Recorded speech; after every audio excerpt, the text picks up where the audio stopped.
Hey guys, I'm Celia, and today I am here with the creator of Creepy Bangers, the amazing Dr. Tentacles. How's it going today? It's going absolutely fantastic, Celia. Great to be here. Amazing, amazing. I love the top hat. It just brings the entire outfit together, doesn't it? Thank you. Yeah, I made a larger one for it. It kind of looks a little too goofy, so I'm not sure if I like it yet. So, Well, I think that it's amazing. Well, we're going to say amazing a lot in this interview, I can tell already. So, Dr. oh, Tentacles, would you like to be called Dr. Tentacles for the interview or the amazing Dr. Tentacles? Because I can try and remember that. if Dr. Tentacles is easier, that's Okay. fine. Or you can call me Doc or Doctor, that's fine too. I'm gonna go with doctor. So, doctor, tell us a little bit about your background because, I have a feeling that people need to know the amazing lore that goes along with the amazing Doctor Tentacles. Well, upon coming to this planet, I've been writing electronic music for about 20 years now in a variety of genres and names that people don't know about. So I preserved my anonymous nature, essentially because we have to put on masks whenever we perform for people. And whenever we do, if we have to put on masks to perform for people, if we're meeting an expectation, why not make it ridiculous? I gotcha, and I know that we discussed the kind of music you make, and we went with creepy bangers. Where did that inspiration come from? Well, I've always been drawn to dissonance in music. What's interesting is when I learned to play guitar a long time ago, um, I learned to tune by ear. I'd learned how to tune all six of my strings together just listening to it. But when I did, I was actually tuning low. I was actually tuning in chromatic, a completely different scale structure. So I've always had this desire to explore melodies that aren't quite the typical Western scales. And it's actually proven in music theory that dissonance is actually the greatest way to capture people's attention. So when I make a creepy banger, I'm really going to just grab you by the throat. So I make melodies that are unsettling because that dissonance speaks to me. I also like the dissonance of textures as well. I like mixing things that are organic with things that are not organic. I like hearing the contrast between that as well. And basically, my music wants to make people uncomfortable, but also want to move their feet. So that's about the summary of it right there. I love the cross section of that because that's like similar to liking something like horror movies. You like that suspense in the music. And I know that dissonance is like something that you have to like figure out how to do correctly, and if you don't do it correctly, it doesn't work out. So understanding how that kind of works is very important, especially I guess in your music. So what what is your favorite like nerdy fact about dissonance that you figured out over the years? Well, what's interesting is the notes we know as keys are actually frequencies that we haven't had fixed for a very long time. Only within the last century did we fixate on these very solid notes. Whereas many cultures through history, and the majority of cultures outside of our own, have had these melodies that are actually frequencies, that are actually measurements of tone that fall in between the notes that we know. So if you want to explore different scales, you have to go into sort of microtonal, and you have to sort of be ready to explore these very tight contrasts between just 1 or 2 hertz worth of difference, and end up we find out there's scales within scales, and it's just magical. It's very freeing as a producer myself. That's really interesting. I like I feel like a lot of people get stuck in the like Western bubble of music, especially like obviously if you're living in countries that speak English. But what have some of your influences been in terms of music around the world, essentially? Because I know that in your music you have a lot of mixes of different concepts. You know what I mean? Do, Yes, I'm glad you asked that. I'm glad you asked that. Great question. I listen to a lot of Japanese composers. One of my favorites is Akira Yamaoka. You probably know him from the Silent Hill series. His music has a lot of kind of the contrast I'm talking about. He'll have something really pretty, like a guitar or a piano, over this very eerie soundscape or these very grinding industrial noises. You hear a lot of that on the upcoming video game soundtrack I'm doing. And I'm also a fan of Hirozawa Susumu. You might know him from the Berserk soundtrack.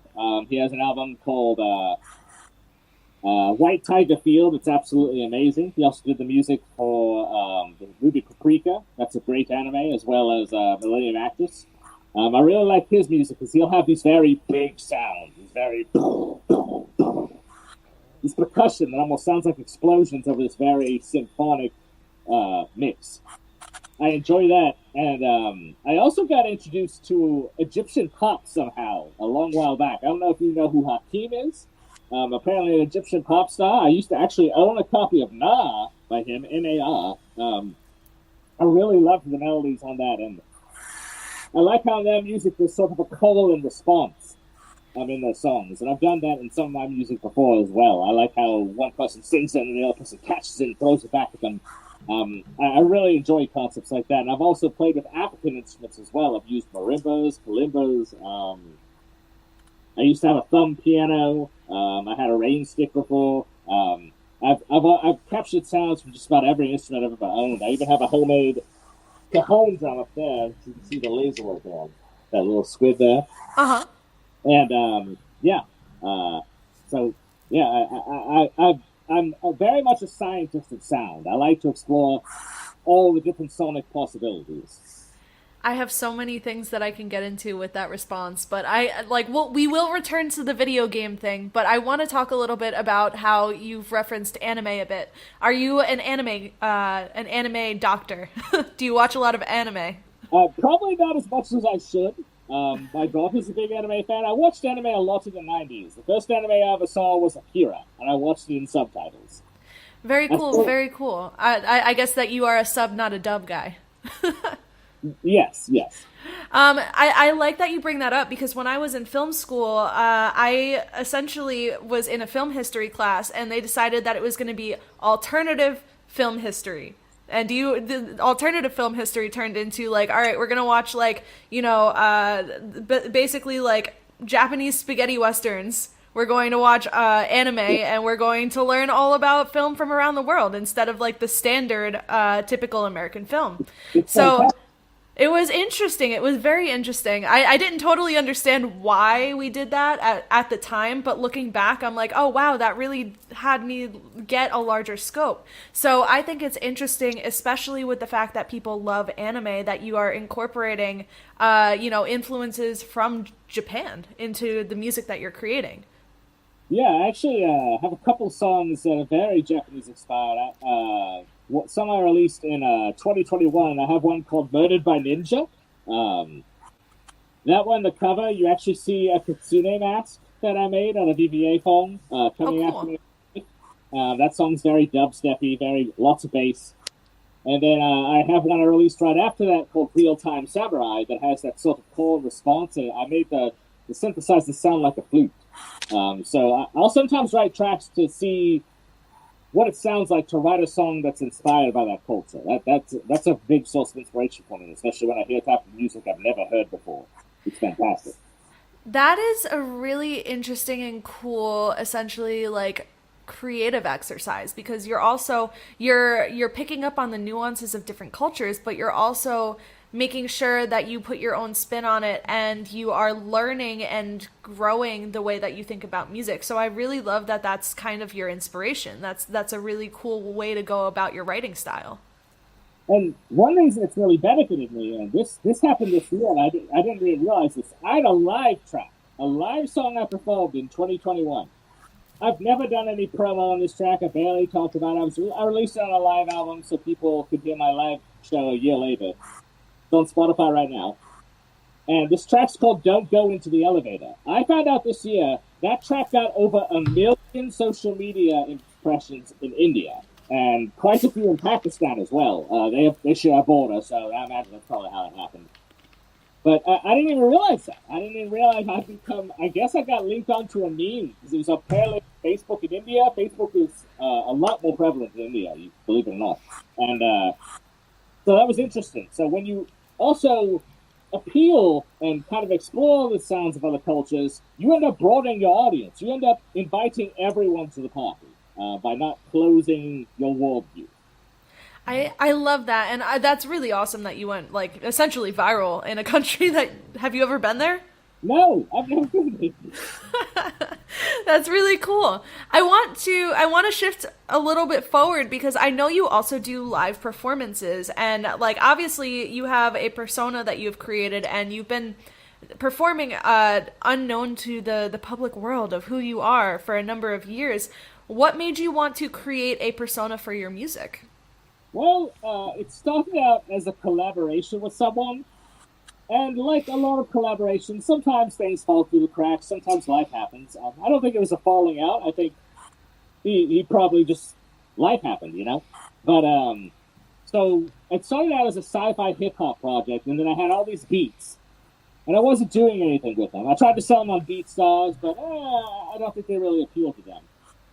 And so I had this sci-fi persona we had dreamed up for it, and then all of a sudden, I still had this persona, I still had these tracks, and I was liking what I was writing. I was starting to write more dissonance again. I used to have a lot of equipment, and I sold it when I first had kids because it was all falling apart, it was old, I didn't have time anymore. And then I started rebuilding my equipment collection, and that's when this stuff Tentacles came back. For the longest time, I was actually writing music on Nintendo DS systems. I'm sorry, I'm really rambling. Oh, really? No, you can ramble. You can keep going. You're good. But yeah, essentially, Dr. Tentacles is sort of, if I have to wear, I'm neurodivergent. I'm not sure if you realize that I'm not a normal thinker just by looking at me. But I actually have anxiety. I take medication for anxiety. I've had social anxiety my whole life. And I had to take theater in college and high school to learn how to look at people without looking at them. Even today, I still close my eyes when I talk to people. So I had to learn to wear a mask to interact with people. That's how I had to survive. And so if I have to wear a mask, why not wear the mask I want to, regardless of what people think of it? And that's just it. This is an expression of who I truly am, I feel. I love that that's kind of the direction that you went to overcome that because I, believe it or not, also have social anxiety, but I don't go, like, people know that I have social anxiety, but I had to create my own mask too, and I had inauthentic masks for a number of years, and I actually, like, to the point of, like, having TMJ, because I'm sitting there like, I need to smile, I need to do these things, yeah, look at me, like, I'm here, I'm interacting, but I'm, like, also over here in my head. So I totally understand what you're saying with that, and I love that you went the direction of creating an actual mask instead of a mental mask for being out and especially performing, because I'm great on camera. I'm good on camera. You put me on a stage, it's a whole different story. So yeah. I'm glad that this gives you the freedom to perform. And like bringing that forward, I would love to hear what a Dr. Tentacles show is like. Well, I do have a live album. That's the one that had the track that went viral in India. It's called Live at Sociable Ghost 2021. It's on Spotify now, or you can buy it on my Bandcamp. I get better paid for that anyways. I think I sell it for like $2-3. I don't know. Pay what you want to for it. And it's about a good 2 hours long, because apparently I was doing so well that the guy who was supposed to perform after me didn't want to go on yet because he wanted to keep watching me. So 2 hours later, I'm like, hey, am I done yet? My cousin's like, it's been 2 hours. I'm like, well, what the hell?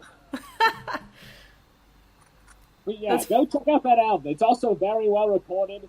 We had a great sound crew there, so it's definitely a quality performance. You can also hear the crowd too. It's awesome. Awesome. Definitely check it out. Very cool. Very cool. Like, I love that, like, someone was on after you and was like, no, hold on. This guy needs to finish his masterpiece, his grand opus on this stage before I can even go up there.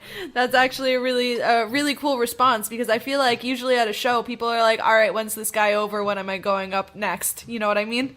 Right. It's very much an ode to you and your craft. So I want to circle back around. You mentioned something about a video game, and a video game from the Amazing Dr. Tentacles must be an interesting concept. So I guess my question is, what's the video game and are you scoring it? Yes, this video game is a horror game. It's a 2D horror game called Slasher. The slash and then the letter R. It's pronounced Slasher. You play as a female stuck in a mansion being pursued by a malevolent force, and you have to find four truths in order to escape and reach your true destiny. And that's all I'll say, but I will say it's psychological horror. If you're a fan of David Lynch, Silent Hill, those sort of games, you'll probably very much enjoy it. I did do the entire score for it. It's very creepy. It moves from really spooky breakbeat to very intense, dissonant industrial. I have selections from the soundtrack you can stream for free at my SoundCloud right now. That's yo.tentacles.soundcloud.com. And as well as that, the game is about 80% complete. The final stage is being made. Basically, the game you have to hide from this malevolent force in order to escape it. You can also escape by electrocuting it or hiding in a refrigerator. Or it's fantastic. I think people will really enjoy it. It has a lot of story, but it's also very much a gamer's game. So, Oh, I'm excited. You'll have to keep me posted when this is like done and ready to go out because that sounds like a lot of fun. there are some gameplay videos that are up now. Oh. I think I shared some on my threads, but if you look for negative development on YouTube, there's actually some gameplay demos up right now. So Awesome. So, Doctor, we are coming up to the end of the interview, and I have a question that I ask every single person on here. And that question is, and you can take this in any direction that you would like, for someone that is getting into music now, what would be your advice? And you can take this in any direction. It's a very big question. I would say don't put too much stock into what others think of you. Because if you do that, you're just going to be chasing trends. And the whole point of disrupting things is to go against the grain. Mm-hmm. So nothing changes until someone turns around and goes against the way. So I chased a lot of trends for years, and while it was great, I didn't feel it was truly me. It didn't satisfy me having to please someone else. Here's the thing, though. If you please yourself and you get really good at just making the music that defines you, people are going to come. To quote Archimedes, give me some place to stand and watch me move the world. That's great advice. I love that you have that quote right off the bat because that's a great one. So, Dr. Tentacles, I guess the biggest lastest question is the promoting question. So, where can people find you? Where can people follow you? And where can people, I guess, keep tabs on when the video game's coming out? I'm on Threads. I'm on Facebook. I'm on Instagram at Yo Dr. Tentacles, YO Dr. Tentacles, DR Tentacles. You can also find me on Spotify if you look for the amazing Dr. Tentacles. I also have a link tree with all my links in a convenient location. And right now, I have a single coming out Friday called Arctic Zombie Virus. If you go to my Bandcamp, yo.drtentacles.bandcamp.com, you will actually can get that track for free. And you will also can get my whole discography for $5. Get caught up. That'll include that live album I told you about. Very cool, very cool.